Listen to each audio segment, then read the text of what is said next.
a été bâti lors de la dernière assemblée? Est-ce que des ajouts, modifications d'ordre du jour?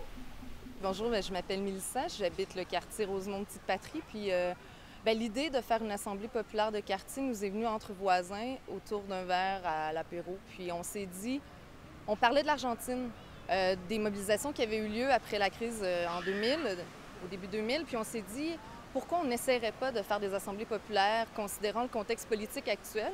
Pourquoi on n'essaierait pas de s'approprier notre quartier, de voir à apprendre à se connaître, se reconnaître les uns les autres, puis aussi créer quelque chose dans notre quartier.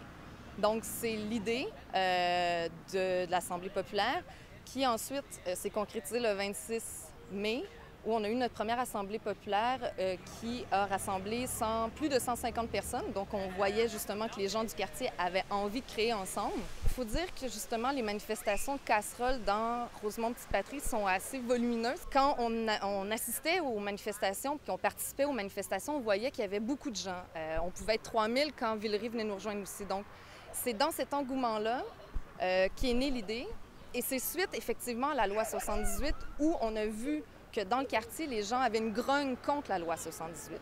Donc, évidemment, l'appel des APAC, c'était aussi un appel de contestation de la loi 78 en solidarité avec les luttes étudiantes aussi. Il ne faut jamais oublier d'où ça vient, toute cette mobilisation. Donc, toujours sur ces deux principes-là est née cette première assemblée populaire de quartier où ensuite, on s'est dit, on a envie aussi que les autres quartiers se réunissent.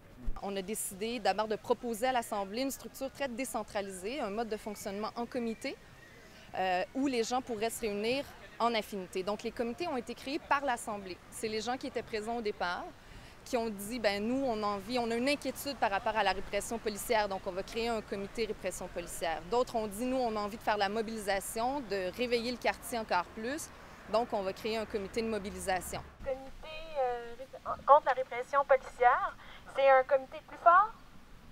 C'est un comité qui a été fondé sur la base de l'idée de... Moi, c'est Jean-Christophe, en fait. Je m'implique dans le comité contre la répression de l'Assemblée populaire de Rosemont.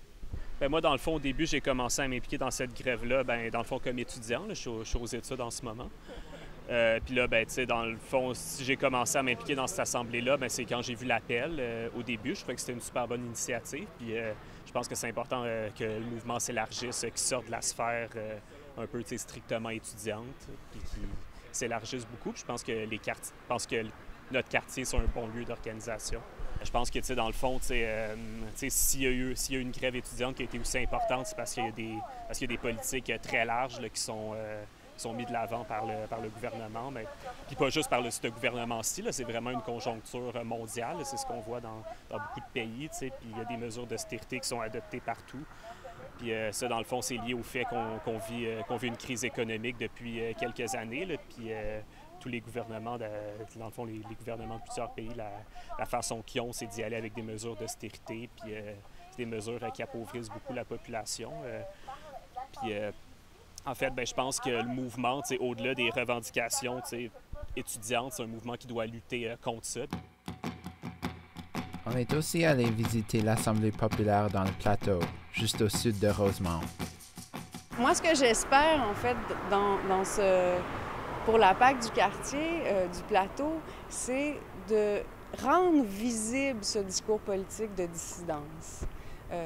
Parce que c'est un quartier qui, comme on le désigne aussi, c'est un quartier de transit, comme si les résidents, les résidentes devaient s'effacer derrière ces gens qui consomment sur le plateau et de rendre visible le fait que sur le plateau, il y a des gens qui sont actifs, engagés, en colère et de le rendre visible pour dire il y a d'autres choses qu'un lieu de consommation, bien sûr, sur le plateau.